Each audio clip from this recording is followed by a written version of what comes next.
Was marrying little girls the norm in Semitic cultures? If so, defenders of Islam are forced to use moral relativism to defend the actions of Muhammad.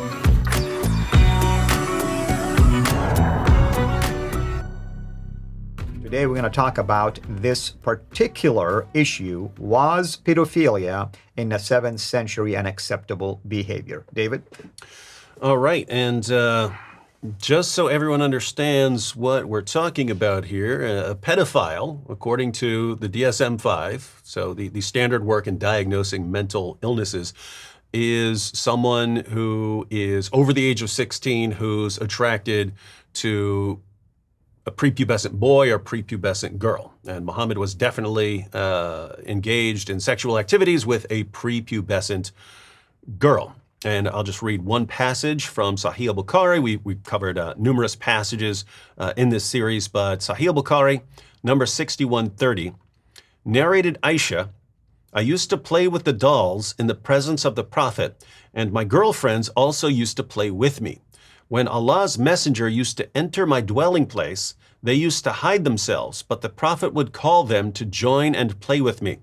The playing with the dolls and similar images is forbidden, but it was allowed for Aisha at that time as she was a little girl, not yet reached the age of puberty." So the reason Aisha was allowed to continue playing with dolls in the presence of Muhammad, when images were forbidden according to Islam and you weren't allowed to play with dolls, was that this rule wasn't applied to prepubescent girls. They hadn't reached the age of moral accountability, and therefore they were allowed to play with dolls. So Muhammad is, according to our modern understanding of the term, a pedophile. He's what we would call a pedophile.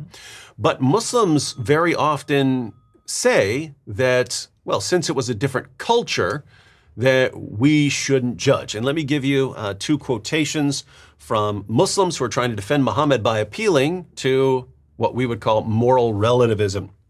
So this quotation is from Maqsood Jafri. He says, "The Arabs practiced polygamy. In the wake of custom, the Prophet Muhammad married some ladies. Hazrat Khadija was 15 years older than him at the time of marriage. Most of them were his age sake. In his 50s, he married Hazrat Aisha, the daughter of Hazrat Abu Bakr, when she was just bloomed to youth. Hinting this marriage, some of the Orientalists charge Prophet Muhammad as a pedophile. It was not only the Prophet Muhammad who had married a young girl, but even the father of Hazrat Aisha, Hazrat Abu Bakr, had also married a young girl in his 60s. It was part of the prevalent Arab culture and custom, hence not to be taken seriously." So the defense here is, hey, even Abu Bakr married a young girl. It was common, and therefore we can't take this seriously as an objection to the perfect morality of Muhammad. One more quotation. This one's from Abdurrahman Squires, and who actually believes that she'd reached puberty, even though she hadn't. He says, "The large majority of Islamic jurists say that the earliest time which a marriage can be consummated is at the onset of sexual maturity, meaning puberty." Got a problem because even the Quran contradicts that. And most Muslim scholars over the centuries haven't agreed with that. But he says, "Since this was the norm in all Semitic cultures, and it still is the norm of many cultures today, it is certainly not something that Islam invented." So he's saying it's just normal back then.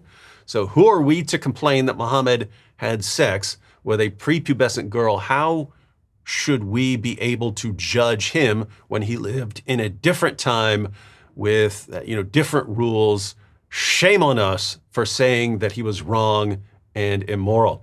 And I have to say, the reason I find this so amazing is that Muslims are actually appealing to moral relativism or cultural relativism here, which is that morality changes from culture to culture and from time to time. What does that say about Allah and his morality? Yeah, I mean, it's just amazing because it seems that that Muslims are normally completely against moral relativism. I mean, notice, everything they condemn other cultures for, drinking or sexual immorality or something like that, according to this, we should be able to just respond, hey, it's a different culture, man. Who are you to judge?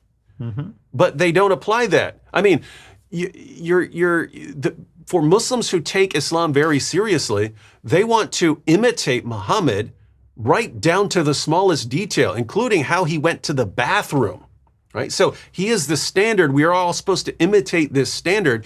And even though this was 14 centuries ago in a completely different part of the world, a completely different culture, completely different ways of doing things, they still insist, but this is the way we have to do things now. So this is not cultural relativism or moral relativism. But suddenly, when Muhammad is criticized, well, it was a different time and a different culture. We should all just ignore that. And notice, by the way, that Muslims will praise Muhammad and praise Islam when they're talking about practices that Islam abolished. For instance, they'll claim that it was a common practice to kill baby daughters that you didn't want to take care of. So female infanticide. And they'll say, you see, this was a common practice, but Muhammad came and he abolished that evil practice. Well, wait a minute. If it was a common practice and morality is just relative to your culture, then how can you condemn that culture for something that was common then, right? But notice how Muslims defend Muhammad. Hey, it was common to have sex with prepubescent girls, right, and therefore you can't condemn the practice. But I'm confused because it always was thought that Islam came to fix many problems in the culture, mm-hmm, like infanticides, for instance. Mm-hmm. Are you telling me Islam came to go along with things like this that are even worse than infanticides? At least the baby girl is dead. She's not suffering at the hand of a pedophile. Yet somehow Islam is okay with certain things? Yeah, and that's definitely what it sounds like they're saying, that Muhammad came to make these societies and cultures better. He came to fix the problems. But notice the assumption here. The assumption is that sex with prepubescent girls isn't a real problem. It only seems like a problem to us because we're in a different time. But it's not a real problem like drinking or something like that. It's not a real problem. What we can point out here is the idea that this isn't a problem is itself a problem, because Muslims today are forced into saying that it's not really wrong. It's just our opinion that it's wrong because we live in a different time. What are they actually saying? They're saying that it's not really wrong to have sex with a prepubescent little girl. Even though we know there are all sorts of medical problems and so on that are associated with this, that having sex with a little girl endangers her, it endangers any future baby she might have.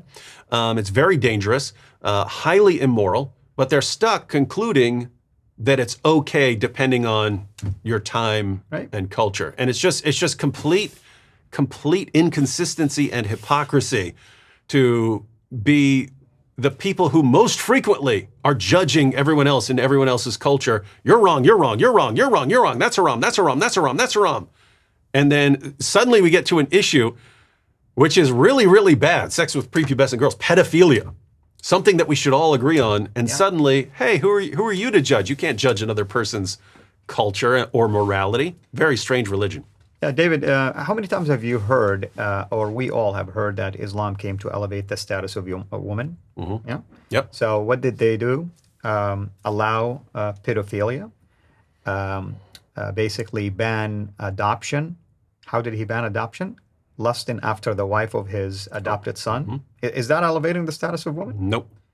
Yeah, that's what I thought. And then if they complain about it, you smack and beat them into submission. Yeah. That's a whole different story. You smack them right up to their elevated status. Well, folks, while we try to recover from this episode, hopefully you've been enjoying everything that we presented to you. As I stated before, the goal is for you to hopefully become more aware of these kind of teachings. If you're a Muslim, I am hoping that you are really stirred up right now to go and take a look at these evidence and resources that we provided for you, or giving you the hadith number, the source, and so on and so forth. But our hope is that you will make basically an amazing decision in your life, but not only leaving Islam, but coming to Christ who have truly elevated the status of women, human beings, and reconciled us to God. With that in mind, I encourage all of you, of course, to share these with your friends and be sure to subscribe to our channel and also to David's channel, Acts 17 Apologetics. Until next time, have a blessed day. Thank you for watching this video. Be sure to like and subscribe to our channel, CIRA International, and click on the bell so that you receive notifications whenever we publish a new video or go live. I would also like to appeal to you to consider becoming a Patreon patron by clicking the link right below. By doing so, you can give towards the production of these videos. There are also other options for you where you can give to our channel. I thank you from the bottom of my heart.